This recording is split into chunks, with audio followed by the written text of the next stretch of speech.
Hello student, this is Suman Dutta. আজকে present হলাম নতুন একটা ভিডিও নিয়ে। আজকে থাকছে ক্লাস 9-এর কেমিস্ট্রি থেকে ইম্পর্টেন্ট সাজেশন। তো আশা করি সবাই ভিডিওটা প্রথম থেকে লাস্ট অবধি নিশ্চয়ই দেখবে। চলো আলোচনা করি, দেখি কী কী আছে এখানে। প্রথম প্রশ্ন, এক কথায় উত্তর। পদার্থের ভর ও আয়তনের এসআই একক কি? পদার্থের ভর ও আয়তনের এসআই একক হলো, ভরের হলো কিলোগ্রাম আর আয়তন হলো মিটার কিউব।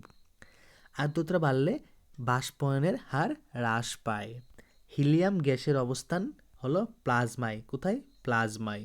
গরমে মাটির কলসির জল ঠান্ডা হওয়ার কারণ হলো বাষ্পীভবন। গ্যাসীয় অবস্থার চাপ সৃষ্টির কারণে পাত্রের দেওয়ালে সংঘর্ষ হয়। মানে গ্যাসীয় অবস্থায় চাপ সৃষ্টির কারণ হলো কি? পাত্রের দেওয়ালে সংঘর্ষ হয়। চাপ বাড়লে বরফের গলনাঙ্ক হ্রাস পায়। কাল্পনিক কণার ভর 1.6 ইন্টু 10⁻27 কেজি।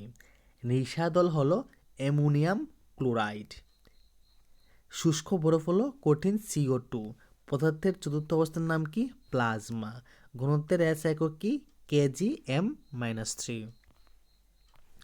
অবস্থানের সময় পদার্থের উষ্ণতা একই থাকে। দার্জিলিংয়ে জলের স্ফুটনাঙ্ক হলো 100 ডিগ্রি সেন্টিগ্রেডের কম। যার গণনাঙ্ক নির্দিষ্ট নয় সেটা হলো মোম। বাষ্পায়নের তরলের উপরিতলে থেকে হয়, মানে বাষ্পায়ন তরলের উপরিতল থেকে হয়। বাষ্পায়নের ফলে শৈত্যের সৃষ্টি হয়। কিসের? শৈত্যের সৃষ্টি হয়। হিমবাহ সৃষ্টি পূর্ণ শিলিভবন এর একটি দৃষ্টান্ত। প্রমাণ বাষ্পায়নে প্রমাণ বায়ুচাপে বরফের গলনাঙ্ক ও হিমাঙ্ক 0 ডিগ্রি। মেঘকে ঊর্ধ্ব আকাশের কুয়াশা বলা হয়। প্রমাণ চাপে জলের স্ফুটনাঙ্ক 373 কে। উষ্ণতার এসআই একক হলো কেলভিন আর সিজিএস একক হলো ডিগ্রি সেলসিয়াস। ঠিক আছে। পদার্থের তিনটি অবস্থা: কঠিন, তরল, গ্যাসীয়। ব্যাপন প্রয়োগে জলে উজালা গুলে, মানে ব্যাপনের জন্য জলের মধ্যে কি হয়? উজালা গুলে।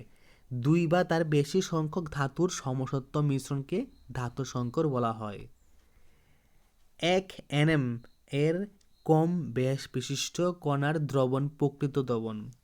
ক্লোরাইড একটি অসমসত্ব মিশ্রণ। ক্লোরাইডের দুটি অংশ: বিস্তার মাধ্যম ও বিস্তৃত দশা। SPM suspended particulate matter. জল একটি পোলার দ্রাবক। কঠিন মিশ্রণের দুটি, এটা হলো পিতল, এটা হলো ব্রোঞ্জ। রং পৃথকীকরণে ক্রোমাটোগ্রাফি পদ্ধতি ব্যবহার করা হয়। পেট্রোলিয়াম গ্যাস জ্বালানি রূপে ব্যবহৃত হয়। গ্যাসোলিনের স্ফুটনাঙ্ক 40 থেকে 80 ডিগ্রি সেন্টিগ্রেড। ন্যাপথা 120 থেকে 180 ডিগ্রি সেন্টিগ্রেড উষ্ণতায় পাওয়া যায়। পেট্রোলিয়ামকে তরল সোনা বলা হয়। অ্যাসফল্ট এর একটি ব্যবহার হলো রাস্তা তৈরিতে। স্টোভ অয়েল হলো একটা কি? কেরোসিন। ড্রাই ক্লিনিং করতে ব্যবহৃত হয় গ্যাসোলিন বা পেট্রোল। দ্রাব্যতা দ্রব্যের ভর বাই দ্রাবকের ভর ইন্টু 100। প্রলম্বন হলো একটি অসমসত্ব মিশ্রণ। ঠিক আছে। এখন আসছি আমরা মার্ক 2 অথবা 3-এর। সুইমিং পুলে একজন ডুবুরি জলে ডুব দিতে পারে কেন? কাপ থেকে ডিশের মধ্যে চা ঢেলে দিলে তাড়াতাড়ি ঠান্ডা হয় কেন? গলনাঙ্ক ও স্ফুটনাঙ্ক কাকে বলে? বর্ষাকালে ভেজা জামা কাপড় শুকাতে চায় না কেন? লিনতাপ কাকে বলে? ঊর্ধ্বপাতন কাকে বলে? সীসার গলনাঙ্ক 327 ডিগ্রি এর অর্থ কী? পাহাড়ি অঞ্চলে জলের স্ফুটনাঙ্ক 100 ডিগ্রি সেন্টিগ্রেড হয় না কেন? বরফ জলে ভাসে কেন? আগুন নেভানোর জন্য জল ব্যবহার করা হয় কেন? বরফের গলনাঙ্ক 273.15 কে বলতে কি বুঝো? 1 পাস্কাল কত বায়ুমণ্ডলীয় চাপ? প্রলম্বন কি? উদাহরণ দাও। ধাতুর নমনীয়তা ও প্রসারণশীলতা বলতে কি বুঝো? মৌল ও যৌগের মধ্যে পার্থক্য। সংকর ধাতু কি? দুটি সংকর ধাতুর নাম লেখো। মোমবাতির দহন কোন ধরনের পরিবর্তন ব্যাখ্যা করো। মিশ্রণ ও যৌগের মধ্যে পার্থক্য লেখো। বায়ু একক মিশ্রণ বা যৌগ ব্যাখ্যা করো। যদি 550 গ্রাম দ্রবণে যদি 550 গ্রাম দ্রবণে 55 গ্রাম লবণ দ্রবীভূত থাকে তাহলে দ্রবণের ঘনত্ব কত? এখন হলো মার্ক 4। 1 নম্বর প্রশ্ন, শীতকালে ভেজা জামাকাপড় তাড়াতাড়ি শুকায় কেন? শীতকালে আমরা কোন ধরনের জামাকাপড় পরিধান করি?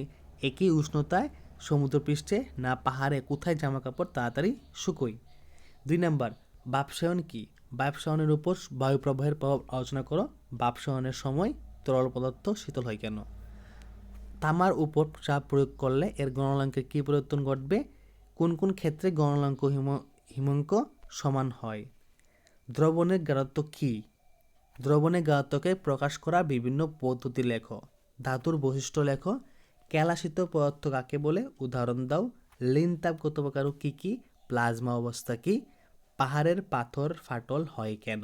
ঠিক আছে, তো এই হলো উপরে দেওয়া সবগুলো প্রশ্ন তোমাদের সাজেশন, ঠিক আছে, কেমিস্ট্রির জন্য। তো সবাইকে বলবো এটা তোমাদের জন্য শুধুমাত্র মনে করবে 40%, ঠিক আছে, বাকি 60% তোমরা নিজের পড়ার মধ্যে পড়বে, ঠিক আছে। এটা শুধু তোমাদের হেল্প করবে পড়ার জন্য যে কীভাবে প্রশ্ন আসতে পারে বা কীরকম হতে পারে। তো যদি আজকের ভিডিও তোমাদের কাছে ভালো লাগে থাকে অবশ্যই ভিডিওটা সবার সাথে শেয়ার করবে। তো দেখা হচ্ছে একটা গুরুত্বপূর্ণ ভিডিওতে। সবাইকে অসংখ্য ধন্যবাদ।